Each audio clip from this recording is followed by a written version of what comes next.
आज के जमाने के माहौल को देखते हुए भारत में जो भी हिंदू माँ एक बेटा पैदा, बेटी चाहे 15 हो उसकी, लेकिन जिसका केवल एक बेटा है वो माँ नागिन के समान है। जैसे नागिन अपना बच्चा पैदा करती है और उन्हें खा जाती है, तो ऐसे ही वो माँ जो एक बेटा पैदा करती है उसने अपनी मौज मस्ती में बच्चा पैदा तो कर लिया, लेकिन अब उसका बेटा बचेगा तो है नहीं।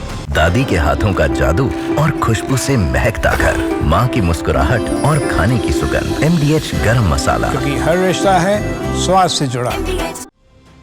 गाजियाबाद के डासना देवी मंदिर के पीठाधीश यति नरसिंहानंद सरस्वती एक बार फिर अपने विवादित बयान के चलते सुर्खियों में हैं। जी हां, मुजफ्फरनगर में मीडिया से बातचीत के दौरान यति ने हिंदुओं की घटती आबादी के लिए महिलाओं को जिम्मेदार बताया। उन्होंने कहा कि जो माताएं एक बेटा पैदा कर रही है वह अपने बच्चों के लिए नागिन जैसी है। बता दें, गुरुवार को मुजफ्फरनगर दौरे के दौरान यति नरसिंहानंद सरस्वती ने कहा कि जो हिंदू माताएं एक बेटा पैदा कर रही है वह अपने बच्चों के लिए नागिन जैसी है। जिस तरह नागिन अपने बच्चों को खा जाती है, उसी तरह एक बच्चा पैदा करने वाली माता भी है। देखिए, ये सनातन धर्म का हमने माँ वल्गामुखी, जो हमारे बाबा महादेव की 8वीं महाविद्या है, उनका ये यज्ञ किया है। माँ का प्रचलित नाम बगलामुखी है और ये सभी लोग जिन्होंने इस यज्ञ में सहयोग दिया, इनके परिवार की रक्षा, सनातन धर्म की रक्षा, सनातन धर्म के मानने वालों की रक्षा, हमारे बच्चों की रक्षा, हमारी बेटियों की रक्षा, हमारे वंश की रक्षा और सनातन के शत्रुओं के विनाश के लिए हमने ये यज्ञ किया है। और यज्ञ का निमित्त है कि हम सनातन धर्मियों के पास भी अपना एक देश होना चाहिए। आपके बयान है बहुत चर्चाओं में, जो एक बच्चा पैदा करती है माता। ये बयान नहीं है, ये मैंने सत्य बताया है। आज के जमाने के माहौल को देखते हुए भारत में जो भी हिंदू माँ एक बेटा पैदा, बेटी चाहे 15 हो उसकी, लेकिन जिसका केवल एक बेटा है वो माँ नागिन के समान है। जैसे नागिन अपना बच्चा पैदा करती है और उन्हें खा जाती है, तो ऐसे ही वो माँ जो एक बेटा पैदा करती है उसने अपनी मौज मस्ती में बच्चा पैदा तो कर लिया, लेकिन अब उसका बेटा बचेगा तो है नहीं।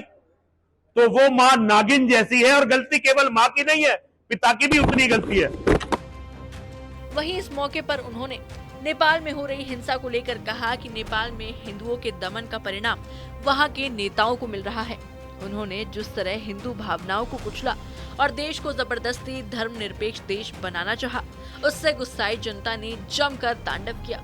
वहीं उन्होंने राहुल गांधी द्वारा वोट चोरी का मुद्दा उठाए जाने पर कहा कि नेता तो कुत्ते की तरह भौंकते रहते हैं, कभी कुछ कहते हैं तो कभी कुछ।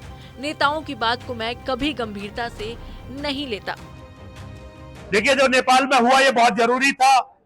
जिस तरह से वहां धर्मनिरपेक्षता का झूठा नाटक करके हिंदू भावनाओं को कुचला जा रहा था, वो हिंदू भावनाएं उठ खड़ी हुई।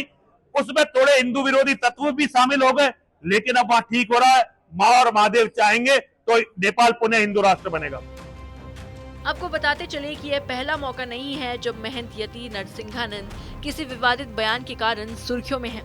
इससे पहले भी उन्होंने पैगंबर मोहम्मद साहब और कुरान को लेकर विवादित बयान दिया था, जिसके खिलाफ कई शहरों में विरोध प्रदर्शन हुआ था।